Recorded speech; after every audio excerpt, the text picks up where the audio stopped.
څوک چې په خلوتونو کې د یاد الهي شمع او ډیوې روښانه کړي که چېرې په کوم ځنګل کې هغه په یو مصیبت کې راګیر شي نو د الله پاک د یاد مفهوم داسې وي چې الله تعالی دته د هغه مصیبت نه د رهایۍ اسباب پیدا کړي. په دې ضمن کې زه یو دو واقعې ستاسو حضور کې بیانول غواړم. تنګ شوي خو نه نو اوس خو خوند وخت په وخت زیاتوي ده خیر دې ته لږ غوندې متوجه شي. په دې ضمن کې زه دو واقعې ستاسو حضور کې بیانول غواړم چې دا په تعلیمات نبویه جلد نمبر 489 کې او په حضرات القدس جلد نمبر 1 صفحہ 65 کې علامہ بدرالدین سرهندی رحمت الله تعالی علیہ د امام ربانی مجدد الفسانی رضی الله تعالی عنہ خلیفہ اعظم نے اگر نقل کړي. اول نمبر یو عجمی نوجوان د حضرت عمر رضی الله تعالی عنہ د قتل په اراده مدینه منوره ته راغی. هغه ته پته ولګېده چې حضرت عمر رضی الله تعالی عنہ په کوم یو ځنګل کې وده پروت د لږ تلاش کولو نه پسې ولیدو چې په خاورو باندې وده دی او خپله کوړه مبارکه د خپل سر مبارک د لاندې ایښودې ده. حضرت عمر رضی الله تعالی عنہ دې د نفرت نه ډک نوجوان په دغه عالم کې د مبارک د قتلولو په خیر ادا وکړ او تورې د تیکې نه را بهر کا خو چې څنګه را نږدې شو تورې چلوله اچانک یو دوه زمري راښکاره شو او د دې نوجوان طرف ته په غړمباري را روان شو. بس د دې نوجوان د خولې نه زبردست چغې ووتې الغیاث الغیاث یا عمر. په دې چغو سره حضرت عمر رضی الله عنه را بیدار شو. تپوس یې کو ولې دغه جمی لګې شو نوجوان او ټوله واقعه حضرت عمر رضی الله تعالی عنہ ته بیان کا چې زه خپل بادشاه ستا د قتل په اراده را لېږلی وم او ما ته وی چې دې نه قتل کړي تر هغې به نه راځې. زه چې رالم دربار کې مې تپوس وکړ چا راته وی خو بهر ځنګل ته وتې دی آرام کوي. زه رالم ما وی فوج به ورسره وي سیکورټي به وي هېڅوک هم نو ته خو یوازې په خاورو کې پروت. ما وی دا حضرت عمر رضی الله عنه دی چې زمونږ د ملکونو خلق خپل معصومان د ده په نوم باندې یاروي چې وده شګینې حضرت عمر در پسې راولم رضی الله تعالی عنه.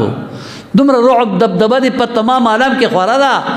ما خو یوازې بیا موندې ما وی د ده قتلول څه دومره ګران خو نه دي خو چې کله مې توره راوویسته در نږدې شوم دوه زمري راښکاره شو بس ما وی یې ویړم ماتې کړم.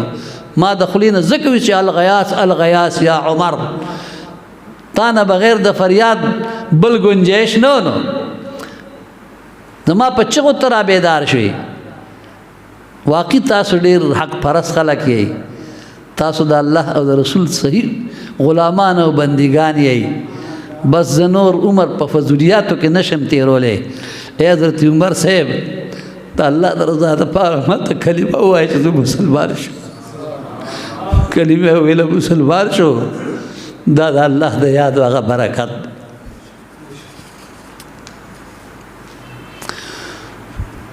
دویمه واقعه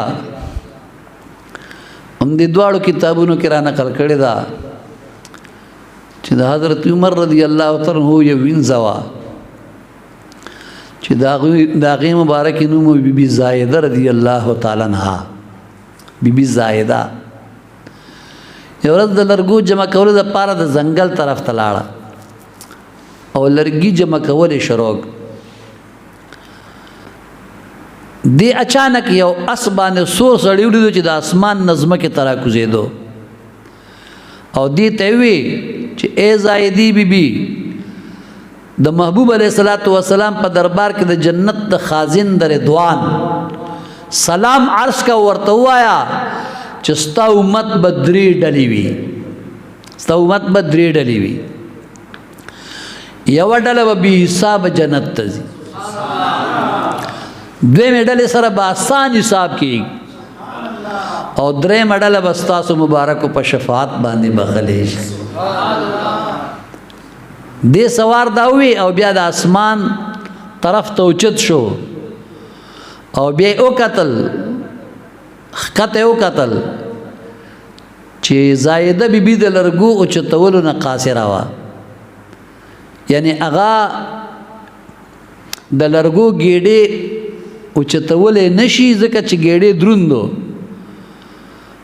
نو د چوکاته چې دا خوا ګېډې نشي چتولې او دی بیبي زایدی دا ګېډې په یو کاڼي باندې خېو ستړي شوی وا، ګېډې ډېر دروندو. نو دې سوار د جنت منتظم فرشتي رضوان وې چې ای زایدی د لرګو دا ګېډې په دغه کاڼي باندې دی پروتي په دې کې دا، بیا کاڼي ته وفرمایل چې دا ګېډې د لرګو د زایدی سره د حضرت عمر رضی الله تعالی عنہ کور ته ورسوا. کاڼي خود به خود ګېډې په باندې پروتو، حضرت عمر رضی الله تعالی عنہ د حضرت عمر رضی الله عنہ کور پورې راغې، بیبي زایده رضی الله عنها ورپسې را روانه. حضور صلی الله علیه وسلم ته چې د زایدی بیبي دا ټوله واقعه بیان کړې شو، نو حضور علیه الصلاۃ والسلام د صحابه کرامو رضوان الله تعالی علیهم اجمعین سره د حضرت عمر رضی الله تعالی عنہ د کور دروازې پورې دا کاڼي نشانات ولید چې پزمکه باندې دا کاڼي روان او کوم نخې جوړې کړې هغه حضور سم په خپل سترګو مبارکو باندې ولید. چونکی دا وینځه د حضرت عمر رضی الله تعالی عنہ چې وا دې بچ د خدمت وکړ، نو بیا بلاړو د نبی علیہ السلام مبارک خدمت وکړ او حضور سام بدی سره ډیره مینه کوله، ورته به فهمت په مقام د رضوان باندې مشرف ای او نن ولې لیټ راغی، نو دی ورته دا قصه بیان کړه چې دغه څه کار شوی. بیا حضور سام صحابه کرام سره تشریف راوړ او د کاڼي نخې په ځمکه باندې په خپل سترګو مبارک ولیدي چې د جنت د رضوان په حکم د کاڼي د لرګو هغه ګېډې د زایدی بیبي رضی الله عنها سره د حضرت عمر د کور دروازې پورې راوړې. ګوره بیا په ځنګلونو کې الله دی نه هېري، په خبره ورسېد.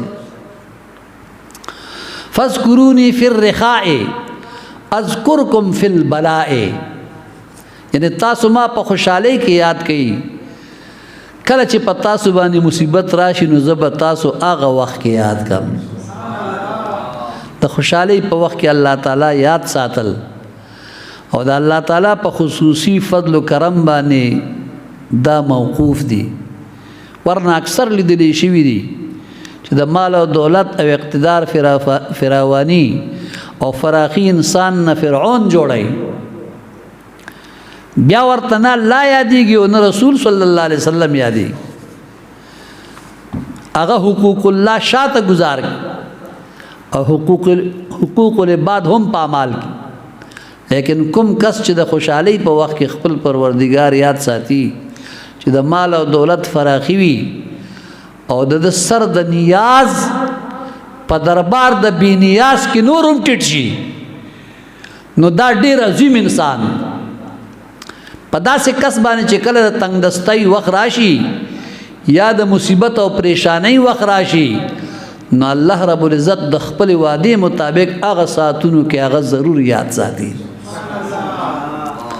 په تعلیمات نبویہ جلد نمبر 4 کې په صفحه 476 باندې دا واقعه ذکر کړي چې امیر المؤمنین حضرت عثمان ذوالنورین عثمان غنی رضی الله تعالی عنہ ته الله رب العزت به حساب مال او دولت ورکړو او هغه مبارک به هم د الله د رضا په خاطر بے دریغه خرج کولو.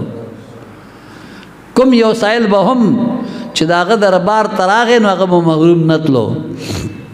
دغه خصوصیات او پیش نظر امام الانبیاء صلی الله علیه و آله وسلم چې پاغه باندې کوم کرم کړي او داغه مشاهده وکړي. حضرت ابو سعید خدری رضی الله تعالی عنہ راوی دی چې ما حضور صلی الله علیه وسلم مبارک ولیدو چې د شپې د اول وخت نه واخلا تر سبا را خطو پورې بنداسه فرمایل چې اللهم انی رضیت عن عثمان عنه فرضا، یا الله زه حضرت عثمان رضی الله تعالی عنہ راضیم ته نه هم راضی شه. کله چې د پریشانۍ وخت راغی او د ظالمانو د هغه مبارک د مکان نه محاصره وکا، په د مبارک یو بن کې او د په شهادت باندې تیز شو، نو هغه وخت کې الله تعالی د خپل وعده مطابق هغه یاد کو